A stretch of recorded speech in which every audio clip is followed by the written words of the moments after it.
पण तरी सुद्धा एक गोष्ट मला असं वाटतं की या सगळ्या बरोबर कुठेतरी पुण्यातले महत्त्वाचे प्रश्न अजूनही खूप आहेत. प्रचंड झोपडपट्टीचा झोपडपट्टीत जो तुमचा मतदार आहे त्याचबरोबर बेकारी मध्यमवर्गीय लोकांची घरं, झोपडपट्टीतली घरं, ट्रॅफिकचा प्रॉब्लेम, पाण्याचा प्रॉब्लेम, वीज कुठे किती लपंडाव खेळता तुम्ही. वीज जनरेटर हे काय उत्तर आहे का? नळाला पाणी नळातनं द्यायला पाहिजे ना, का वरच्या टाकीत खालनं बादली नेऊन ओतायचं आणि मग खालच्या नळातनं पाणी आणायचं. त्याच्याकरता धरणातनं द्यायला पाहिजे ना. धरणातनं पाणी यायला त्याची यंत्रणा राबवायलाच पाहिजे ना. 28 धरणं आहेत एका जिल्ह्यामध्ये आणि आज 28 धरणातनं प्रचंड पाणी सोलापूरपर्यंत जात आहे. आज बारामतीपर्यंत पाणी जात आहे. पाणी कमी पडू शकत नाही. पाण्याचं नियोजन चांगलं करायला पाहिजे. पाण्याचं लिकेज थांबवायला पाहिजे. आज पाणी सगळीकडे सर्वदूर पुण्यात जात नाहीये. भरपूर पाणी असतानाही जात नाहीये. वॉटर टेबल जे आहे पुण्याचं ते खूप चांगलं आहे. त्याचा जर नीट उपसा वेडावाकडा केला आणि त्याचा जर कंट्रोल नाही केला तर उद्या तो एक प्रॉब्लेम होईल. त्यामुळे वॉटर हा पुण्याचा मोठा ज्वलंत प्रश्न आहे. सगळ्यांना शुद्ध पाणी मिळालंच पाहिजे. तुम्ही जे पाणी पिता ते पर्वती जलशुद्धीकरणात येतात. तुम्ही घरात आरामात पुण्याचं पाणी म्हणून पिता. खालची सगळ्या नळ्या सडलेल्या आहेत.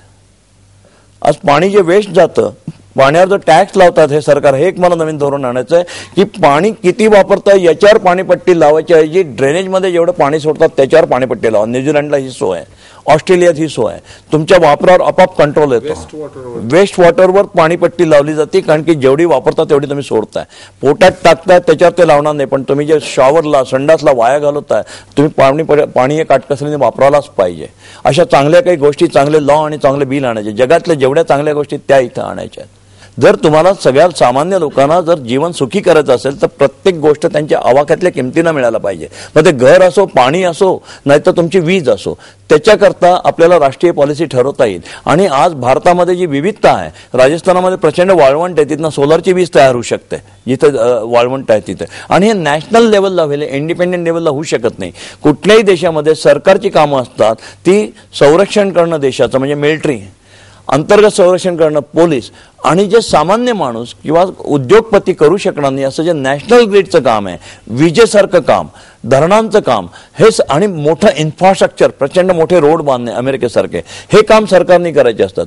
ते करायचे जे सरकार कांदे घेतं विकत कांदे विकतं, दूध घेतं विकत दूध विकतं. असं कुठलाही व्यवसाय नाही. गहू घेतं गहू विकतं, अंडी घेतं अंडी विकतं. तुम्ही बघा ना, सगळाच विषय तुम्ही शरद पवार ज्या खात्याचे प्रमुख आहेत त्याच्याविषयीच बोलताय जास्त. नाही, मी असं कोणाला नावापुढे देऊन करत नाही. मी पुणेकरांचे प्रश्न पण बोलत नाही, भारताचे प्रश्न करतोय. माझं म्हणणं असं आहे की हे जे सगळे प्रश्न आहे की सरकारने काय करावं, तर सरकारने जे उत्तम करावं, जे चाणक्य नीतीपासून सांगितलेलं, एवढ्या 4च गोष्टी सरकारने कराव्या.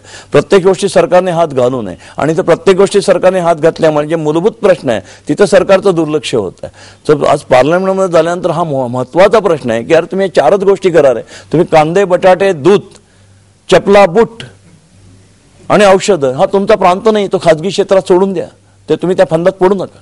हे त्यांना सांगावं लागेल आपल्याला.